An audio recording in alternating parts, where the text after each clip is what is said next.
감사 목소리로 합독합니다. 게으른 자여 개미에게 가서 그가 하는 것을 보고 지혜를 얻으라. 아멘. 오늘 말씀의 제목이 게으름을 이겨내자, 그런 뜻입니다. 물론 다 우리가 부지런하게 살죠. 최선을 다하고 있습니다. 그런데 오늘 솔로몬을 통해서 여호와께서 우리에게 주시는 메시지입니다. 바꿔서 말하면 개미를 보고 지혜를 얻어라. 개미가 사는 것처럼 열심히 살아라. 그런 의미를 부여하기 위한 겁니다. 그래서 이 히브리어를 보면 네크엘, 르말, 아첼, 레, 드라케와 아와켐 그럽니다. 다른 말로 아와 캄이라고도 하고 그래요. 이 말은 게으른 자여 개미에게 가서 그의 길을 보고 지혜를 얻으라, 이렇게 히브리어로 번역이 되어 있습니다. 자, 우리 그러면 7절 한번 읽어보죠. 7절 읽습니다. 개미는 두령도 없고 감독자도 없고 통치자도 없으되 8절 먹을 것을 여름 동안에 예비하며 추수 때의 양식을 모으느니라. 아멘. 이 개미는 두령이 없어요. 리더가 없다는 말이에요. 리더가 없습니다. 그리고 감독자도 없고 통치자도 없어요. 개미는 스스로 공동체를 위해서 일하는 이 존재입니다. 그래서 개미들은 겨울이 가장 무섭거든요. 적의 침투도 무섭지만 이 겨울이 와버리면, 밖에 나와버리면 얼어서 다 죽어요. 그렇기 때문에 땅 속에다 집을 짓고 겨울을 이겨내기 위해서 먹을 것을 겨울 동안 먹고도 남는 양식을 계속해서 모아야 돼요. 왜냐하면 현재에 있는 그 무리뿐만 아니라, 무리가 죽기도 하겠지만 새끼를 여왕개미가 엄청나게 낳거든요. 그러다 보니까 어마어마하게 저장하지 않고는 살 수가 없는데, 개미가 그 저장한 것으로도 안 되니까 진드기를 키워요. 그래서 단백질을 보충합니다. 다 이 개미가 그렇게 작게 보기 얕게 보여도 먹을 건 다 먹어요. 건강을 위해서. 그러니까 개미는 절대로 쉬질 않는답니다. 하여튼 여름 내내 가을까지 열심히 먹이를 구란에 모아놓는 겁니다. 왜? 그거 없으면 굶어 죽어요, 전부 다. 그리고 이 개미가 아무리 많은 새끼를 낳아도 다 죽게 되죠. 그러니까 이것은 이 한 개미의 이 공동체가 멸망하느냐 사느냐, 이 문제가 열심히 일을 해야만 존재할 수 있는 거예요. 그러니까 여름 내내 열심히 일을 합니다. 그러니까 우리가 이것을 보면서 그들의 길을 보며 지혜를 얻으라는 거예요. 그러니까 그들이 살아가는 방식처럼 우리도 살아야 한다는 거죠. 그러니까 목회자들도 열심히 공부하고 쉬지 않고 연구하고, 그래야 양식이 쌓이는 거예요. 지식이 쌓여요. 그래야 성도들에게 더 주의 말씀을, 주의 의도를 가깝게 전할 수 있게 되죠. 사업하는 분도 그러잖아요. 열심히 안 하면 안 되는 거죠. 내게 주어진 시간에 최선을 다하는 거예요. 우리가 이 프랜차이점을 운영하는 그 기업인들을 보면, 그 한 분의 제가 얘기를 들었는데, 이 프랜차이를 해서 우리나라에 한 1000여 개가 있대요. 프랜차이점이 1000여 개가 있는데 그 1000여 개를 만드는데 20년 걸렸대요. 잠만 번 제대로 못 자고 그렇게 불철주야 연구하고 노력하고 홍보하고 손발로 뛰었답니다. 그러니까 지금은 명실공히 이제 기업에 완전히 정착을 한 거죠, 기업주로서. 근데 그분 말씀이 뭐냐면, 하는 만큼 얻더라고요. 열심히 하는 만큼 얻게 되더라는 겁니다. 그래서 우리가 저는 개미를 보면서 도전을 받는 게, 제가 너무나 목회가 힘들어서 목회를 좀 쉬고 싶은 때가 있었어요. 그런데 이 개미가 한 2m, 내 키보다 거의 2m 정도 되는 그 부르크로 싼 담벼기인데 개미 한 마리가 계속 올라가 떨어져요. 왜냐하면 거기다 미장을 해가지고 개미가 올라가기가 쉽지가 않아요. 미장 안 했으면 그냥 올라가거든요. 근데 미장을 해서 그냥 반짝반짝 해놓으니까 개미가 올라가 떨어지는 거예요. 올라가다 바람만 좀 불어도 날려 떨어져요. 그런데 까지 내가 1시간을 거기서 지켜보고 있었거든요. 그러다가 시간이 안 돼서 갔다가 3시간 후에 돌아오는데 그때까지도 올라가고 있어요.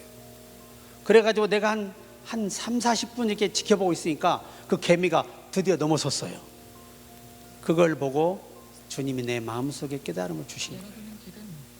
내 종아, 차차자는 개미도 포기할 줄 모르고 끝까지 도전해서 넘어가는데 너는 내가 함께하는 종인데 왜 그렇게 낙심하냐? 왜 이렇게 실망에 주저앉아 있느냐? 그러시는 거예요. 그래서 그냥 갑자기 막 몸이 불덩어리가 되는 거예요. 그래서 회복한 거예요. 우리는 때로 참 이러한 일들이 많이 있어야 됩니다. 그러니까 개미가 가서 그의 길을 보고 개미가 가서 그의 길을 보고 지혜를 얻어라, 방법을 얻으라는 겁니다. 그래서 오늘 우리가 2025년 우리 모두가 다 뭐든지 열심히 부지런히, 사도 바울도 갈라디아 1장 14절에 내가 어떤 영갑자보다 유대교를 열심히 섬겼다, 지나치게 믿었다라고 간증해요.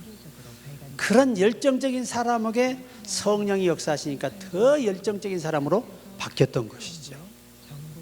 그러니까 우리도 그래야 한다는 겁니다. 이 게으른 사람들의 특징을 성경이 이렇게 묘사해. 잠언 6장 9절, 게으른 자여 내가 어느 때까지 누워 있겠느냐, 내가 어느 때에 잠이 깨어 일어나겠느냐. 대부분 우리가 지금 현재 대기업의 이 총수들 보면 예전에 두산그룹의 회장이 이제 그 회장직을 물러나요. 젊은 인재에게 회장직을 물려주는데 이분이 집에 노트북을 항상 가지고 다녀요. 이 노트북을 가지고 다니는데 이 노트북 가지고 집에 한 10시나 이렇게 퇴근을 해요. 또 그러면 집에서 한 2시까지 또 그 노트북을 들여다보고 지나왔던 일, 내일 있을 일을 다 미리, 회장이 회의를 해야 되잖아요. 임원들을 모아놓고 철저히 준비하고 2시에 잠을 자서 5시에 일어나요. 그래서 씻고 밥을 먹고 회사로 어떤 직원보다 2시간 먼저 가서 기다리며 준비합니다. 그러니까 이 총수가 되는 게 그분 말씀이에요. 그 TV에 방영이 됐죠. 내가 빨리 은퇴하고자 하는 것은 나보다 더 훌륭한 젊은 인재를 기용해서 기업을 더 첨단하고 싶다는 거예요. 그분 목표가. 아직 나이가 젊어요. 70이 안 됐어요. 그런데도 60대 후반인데 회장 자리를 물려주는 거예요. 그리고 인재들을 등용을 하는 거예요. 그분 말씀이 뭐냐면 남보다 2배, 3배 노력하지 않았다면 오늘의 나는 없을 거라는 거예요. 그러니까 기도하는 것도 남보다 더 노력해 더 많이 하면 훨씬 더 하나님의 은혜를 힘입을 것이고, 모든 일을 더 열심히 한 만큼 하나님은 대가를 더 많이 얻게 하신다는 겁니다. 참 우리가 엘리야 그러면 열심히, 내가 여호와를 위하여 열심히 특심하오니, 이 말의 원어의 의미는 이스라엘 중에서 나보다 하나님을 극성스럽게 믿는 사람이 없다는 얘기예요. 정말 지나치게 여호와께 충성을 했던 사람이 엘리야였습니다. 그러니까 하나님이 역사의 장을 여는 훌륭한 사역자로 쓰임받게 합니다. 그러니까 잠이 많은 사람은 절대 성공하지 못한대요. 어차피 우리는 죽으면 자요. 우리 육신은 실컷 잡니다. 부활 전까지. 두 번째 게으른 자를 잠언 15장 19절에 게으른 자의 길은 가시 울타리 같으나 정직한 자의 길은 대론이라. 그러니까 게으른 사람은 모든 게 어떻게 보여요? 힘들게 보이고 자신 없게 보이고 다 장애물 같고 나를 해치는 것 같고 나를 망하게 하는 것 같단 말이에요. 내가 피해볼 것 같단 말이에요. 그래서 못한다는 거예요. 이게 인간이라는 겁니다. 또 우리가 잠언 26장 15절에 진짜 게으른 사람, 게으른 자는 그 손을 그릇에 넣고도 입으로 올리기를 괴로워한다는 거예요. 야, 참 기가 막힌 얘기죠. 그러니까 뭐든지 자기 건강은 누가 챙겨야 돼요? 자기가 챙겨야 돼요. 우리 주치가 저기 그래요. 전화했더니 목사님 다 먹어서 당이 올라가고 다 먹어서 병이 나는 거지 먹지 않을 것을 먹으니까 병이 생긴다는 거예요. 저한테 뭐라냐면 목사님도 아예 예방 차원에서 두부하고 고기하고 그리고 계란만 먹으래요. 한번 3일만 먹어보라는 거예요. 바닥을 쳐버릴 거니까. 인간은 먹기 때문에 병이 생긴다는 거죠. 그래서 저도 그래서 내가 오늘 부탁을 했어요. 그래, 아예 사탄이가 내게 틈 못하도록 막아야 되겠다. 그러니까 작심을 하고 뭐만 먹어라? 두부하고 고기하고 고기도 물 뺀 거, 그렇게 뺀 거 있잖아요. 그거 하고 계란만 먹으라는 거죠. 이렇게만 먹으면 약 손에 댈 필요 없다는 거예요. 절대로 안 올라간다는 겁니다. 그러니까 저에게 하시는 말씀이 앞으로 하실 일이 너무나 많은데 이 정도는 지키셔야 되지요. 예방이 중요한 거지 소 읽고 외양과 고쳐봤자 늦는다는 거예요. 화병이 와버리니까. 그러니까 여러분도 건강에 해로운 것은 할 수만 있어 우리가 안 먹어야 되는데 또 입맛이 땡겨 안 땡겨요. 이상하게 해로운 것은요 그렇게 땡겨. 저부터 유혹이 돼요. 6시 이후로는 아무것도 먹어서는 안 되고 철칙이래요. 왜? 밤에는 움직이지 않기 때문에 독을 먹어놓으면 밤새 내 기능들을 망가뜨린다는 거죠. 일리가 있는 거예요. 박사님들 얘기니까 참고하시기 바랍니다.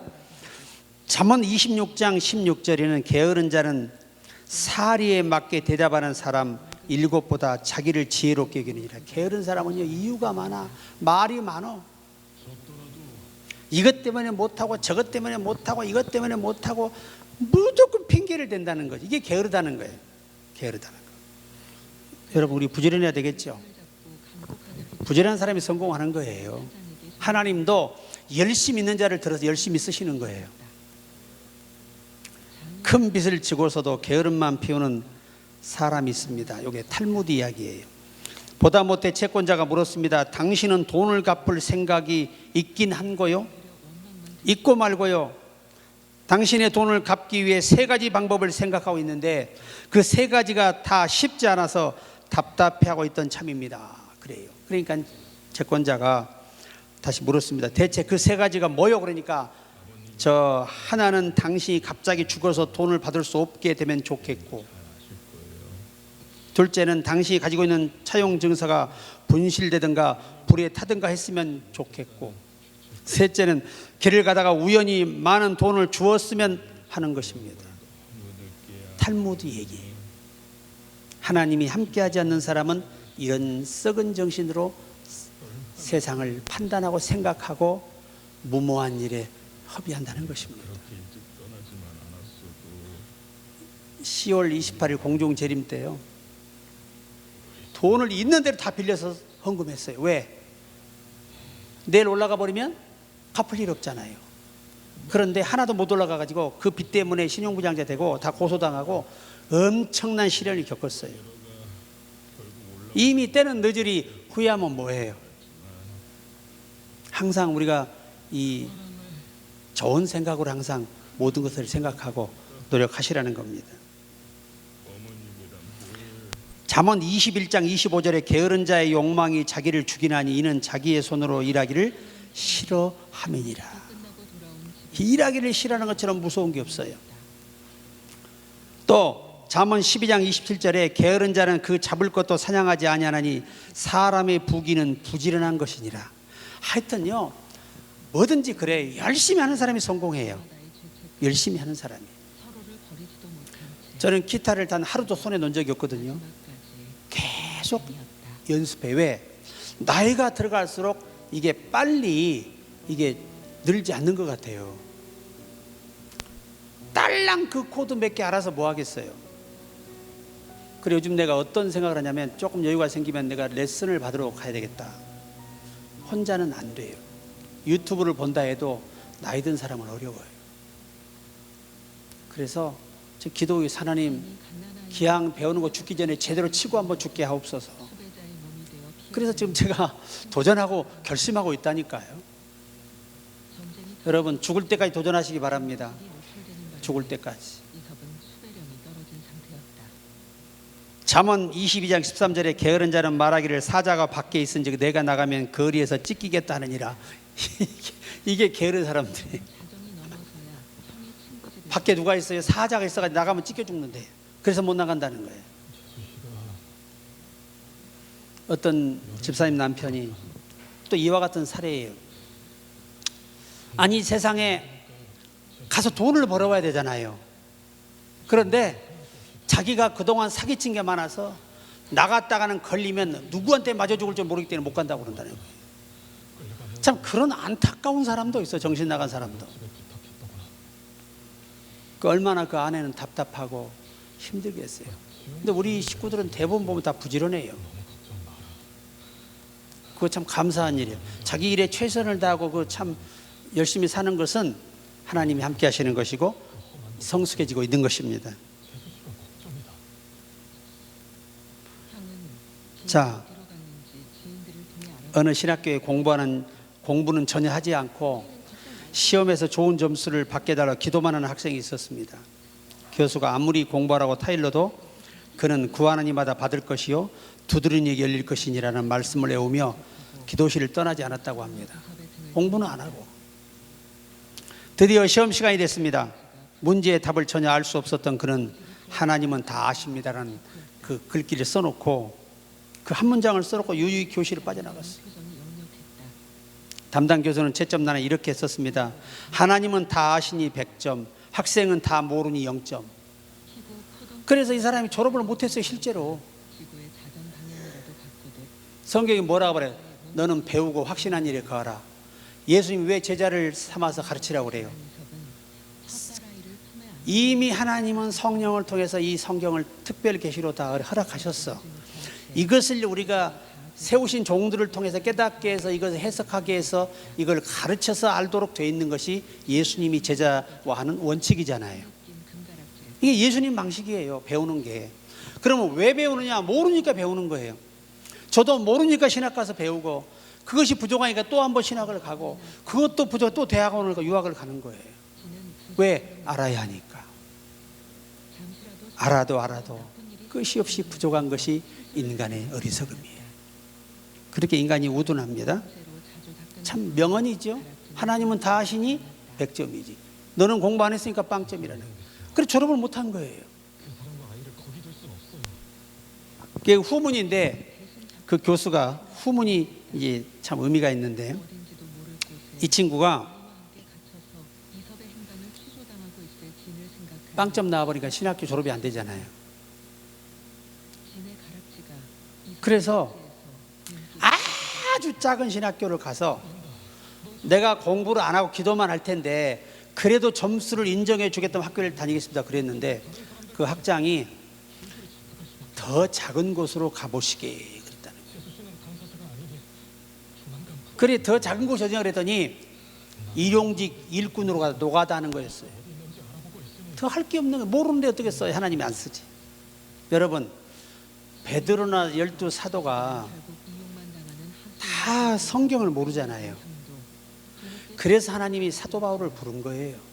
미리 공부하고 준비된 사람을 불러서 우리 기독교를 이렇게 정착시키는 진리를 전하게 한 것입니다.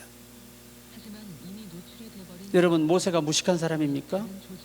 애굽에서 최고의 학문을 배운 사람이에요.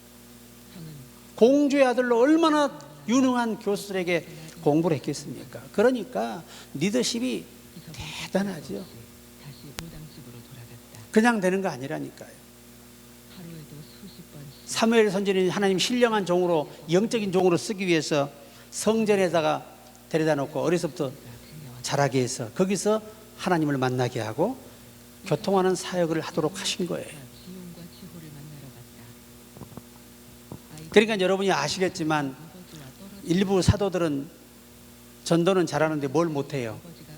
가르치는 걸 못하는 게 모르니까. 그러니까 하나님이 그들의 사역이 제한돼야 안 돼요. 아주 극소수적으로 쓰임받다가 다 순교하게 되잖아요.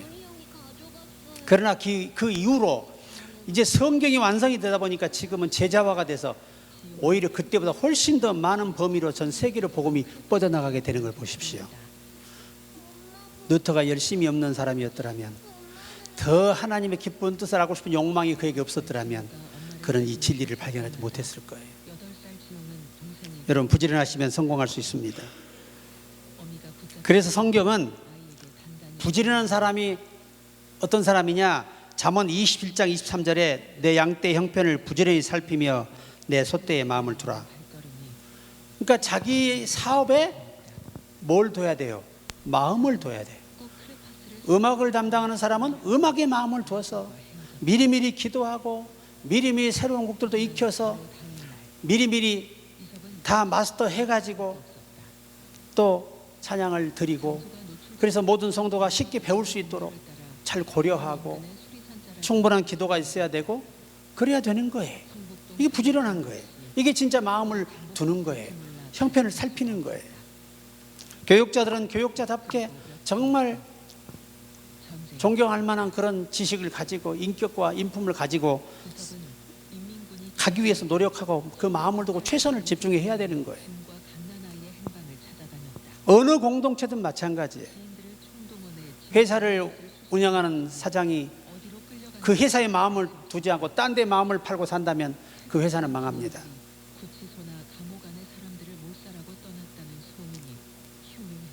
베드로전서 1장 10절에 이 구원에 대하여는 너희에게 임할 은혜를 예언하던 선지자들이 연구하고 부지런히 살폈다.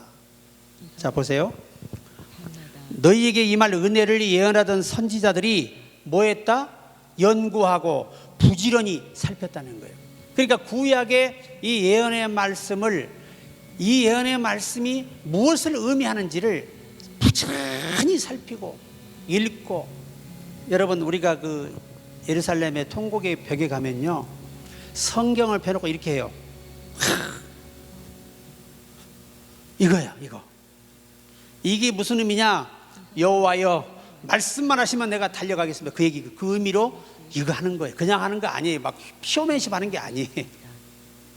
머리를 박고 이게 벽에다 놓고 기도문 써놓고 기도하는 것은 내 모든 생각을 아버지의 생각으로 채우소서, 여호와의 생각으로, 그 의미로 머리 대는 거지 갖다 그냥 머리 대는 게 아니에요. 재밌으라고. 다 의미가 있는 거예요. 역사적인 이 사건 속에는. 그러니까 우리가 성경을 부지런히 읽고 그 의미가 깨달아질 때 아멘하고 실천이 필요한 것입니다. 누가복음 15장 8절에 어떤 여자가 10드라크마가 있는데 하나를 잃으면 등불을 켜고 집을 쓸며 찾아내기까지 부지런히 찾지 아니하겠느냐. 여러분, 이 드라크마는 이 동전 중에 우리나라 가서 1원짜리 있죠. 1원에서 10원도 안 되고 1원 정도 되는 가치의 돈이에요. 근데 이거를 누가 주느냐? 결혼할 사람이 주는 겁니다. 그러면 자, 신부도 그 신랑에게 드라크마를 줬잖아요. 신랑도 신부가 준 거. 우리는 뭘로 다 하죠? 우리 반지 끼잖아요. 반지 끼셨나요, 다들? 반지 끼워도 팔아먹어 버리니까 돈이 없어서 문제지. 그런 분들이 많아요. 주일하다 보니까, 살다 보니까. 근데 만약에 이 드라크마가 없어버리잖아요. 그럼 결혼식이 돼요, 안 돼요? 이것은 파혼이 돼버려요. 하나를 빼고 남편에게 내미는 건 뭐죠? 나는 당신과 하나 될 수 없습니다. 10개씩 있어야 하나 되잖아요. 딱 맞잖아요. 나는 당신과 맞지 않습니다. 그러니 이 여인이 지금 그 남자가 너무 좋은데 정말 꼭 결혼해야 되는데 이걸 찾아야 안 찾아요? 찾아서 동무들과 함께 기뻐하고 잔치하지요.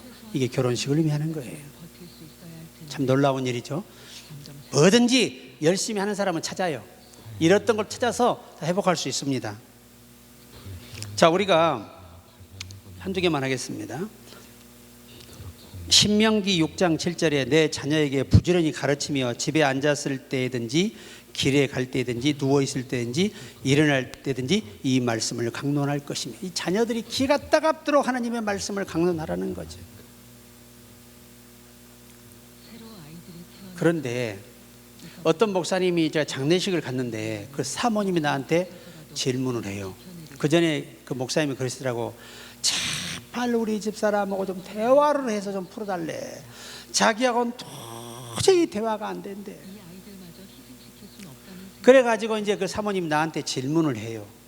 내가 그래서 사모님, 성경은 문자적으로 단순하게 이해할 부분이 있고 이 비유적으로 쓴 것은 그 속에 의미를 발견해야 됩니다. 그거를 문자로 받아버리면 신천지와 다를 바가 뭐 있습니까? 다 예를 들어드렸어요. 그랬더니 제가 그냥 하나님 말씀 알고 싶은 욕망에 그냥 빠져서 그런 그 누를 몰랐다는 거지. 그러니 남편이 얼마나 피곤해. 설교할 때만 되면 자기 읽었던 내용하고 다르단 말이지. 얼마나 괴로우면 나한테 장례식에서 다 상담을 했겠어요. 얼마나 괴로워. 참 그거 못할 일이죠. 그러니까 여러분, 부지런히 주의 말씀을 꼭 가르쳐야 됩니다. 예레미야 12장 6절에 그들이 내 백성의 도를 부지런히 배우며 살아있는 여호와라는 내 이름으로 맹세하기를 자기들이 내 백성을 가리켜 바알로 맹세한 것 같이 하면 그들이 내 백성 가운데 세움을 입으려니와. 부지런히 배우며 살라는 겁니다. 그러니까 이스라엘 백성들은 이 하나님의 말씀을 이해하는데 그렇게 열심을 냈다고 합니다. 그게 유대교잖아요. 유대교.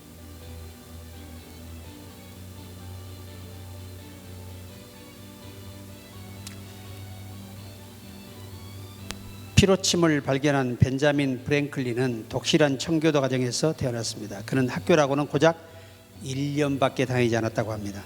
그러나 누구보다 해박한 지식을 갖고 있었습니다. 그는 독서를 통해서 많은 정보를 얻었습니다. 그에게는 두 사람의 훌륭한 스승이 있었는데 그 스승은 어머니와 담임 목사님이었다고 합니다.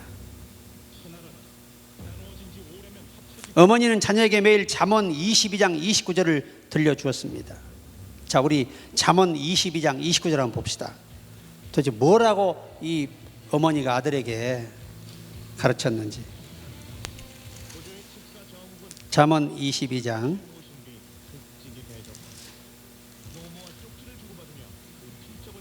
29절입니다. 자, 우리 한 목소리로 읽어요. 내가 자기의 일에 능숙한 사람을 보았느냐? 이러한 사람은 왕 앞에 설 것이요 천한 자 앞에 서지 아니하리라. 능숙한 사람. 네가 하나의 뭐가 돼야 돼요? 누구도 따라올 수 없는 전문가가 돼야 한다는 거예요. 히브리어로. 그래야 네가 높은 자리에 가서 서게 될 것이라는 거죠. 실력 없는 사람이 어떻게 대통령의 충신이 될 수 있겠어요? 당시에 왕에. 그러니까 이 어머니가 이 프랭클린에게 이 말씀을 기가 닳도록 들려주면서 훈계한 거예요. 진짜 네가 능숙한 사람이 돼야 된다. 이거 전문가라 그러잖아요. 내가 자기 사업에 근실한 사람을 보았느냐? 이러한 사람은 왕 앞에 설 것이요 천한 자 앞에 서지 아니하리라. 히브리 원문의 번역입니다. 프랭클린에게 삶의 원리를 가르쳐준 또 한 사람의 스승은 마트라는 목사님이었습니다. 프랭클린은 소년 시절부터 마트 목사가 가르쳐준 13가지 생활 덕목을 가슴에 간직하고 있었습니다. 아주 기가 따갑도록 프린터해서 주고 강론을 했습니다. 그게 뭐냐? 절제, 침묵, 질서, 결단, 전략, 근면, 진실, 정의 중용, 청결, 침착, 순결, 겸손이었습니다. 이렇게 13가지를 기가 따갑도록 목사님이 아이들에게 가르쳤다고 합니다. 프랭클린이 성공적 인생을 살게 된 비결은 이 13가지의 덕목이었으며 청교도 교육을 삶에 적용했다고 합니다. 그래서 이 프랭클린은 세계적인 인물이 된 거예요. 1년밖에 공부를 못한 사람이에요. 요즘 우리나라 뭐 학교 못 다녀도 검정고시가 있고 얼마나 좋은 케이스가 많아. 자기가 정신만 차리고 노력만 하면 얼마든지 할 수 있어요. 여러분 70세 할머니가 세상의 운전면허를 뭐 2년 반인가 5년 반인가 그렇게 이제 그만두라고 해도 끝까지 해서 그것도 필기 시험만 합격을 했대요. 그리고 또 필기 시험을 죽기 살기로 하는 거예요. 그래서 면허를 취득을 하긴 했는데 너무 늙어서 운전할 수가 없는 거야. 다만 꿈을 이루었다는 성취감, 그것 때문에 치매도 안 오고 건강하게 살 수 있었다는 거죠. 그냥 이제 필기만 이제 실기만 합격하면 뭐 사가지고 자동차 사가지고 신나게 살고 싶었는데 너무 늙어서 운전을 못하게 된 거예요. 제가 오토바이 2종 대형 면허를 취득하려고 학원에 갔잖아요. 면허 시험장 갔는데 나는 어떤 사람이 이렇게 두꺼워요. 우표 붙인 게. 그러니까 250cc로 이 면허를 보는데 10년 넘도록 오토바이는 사놓고 면허가 없어가지고 딱지 뜬 것만 돈이 어마어마하다는 거예요. 그런데 거기다가 이 수입료가 또 어마어마하다는 거죠. 그래가지고 결국은 운전면허를 포기하게 돼요. 왜? 75세가 되니까 이 시험장에서 이제 경찰관이 이제 그만하셔도 됩니다. 그래서 포기했대요. 왜? 이제 몸이 말한 대로 운전을 못하겠다는 거예요. 그러나 끝까지 그 노력했던 그분, 저도 4번 떨어지고 5번째 합격했어요. 어떻게 합격했느냐? 그거 보니까 이렇게 하면서 이 제트를 넘어가더라고. 그래서 내가 그걸 보고 밖에 딱 한번 4번 떨어지고 와가지고 딱 유심히 보고가지고 그 시범을 한번 보이거든요. 그 시험관이. 그때 그걸 보면서 이 중심을 잡는 법을 터득해 서 그 다음번에 합격을 했어요. 대형 버스도 4번 떨어졌어요. 그랬더니 성도들이 뭐라고 하냐면, 아이고 목사님 기도가 작았나 봐요. 어떻게 4번이나 떨어진대요 목사님이. 그래가지고 얼마나 내가 자존심이 상하는지. 그래서 우리 전도사님 남동생을 데리고 와서 사방에 세워놓고 이렇게 해가지고 진짜 어렵게 합격을 했어요. 그게 5번째 합격이에요. 이야, 이게 쉽잖아. 하여튼 무한도전이에요. 무한도전. 노력하면 여러분도 할 수 있습니다.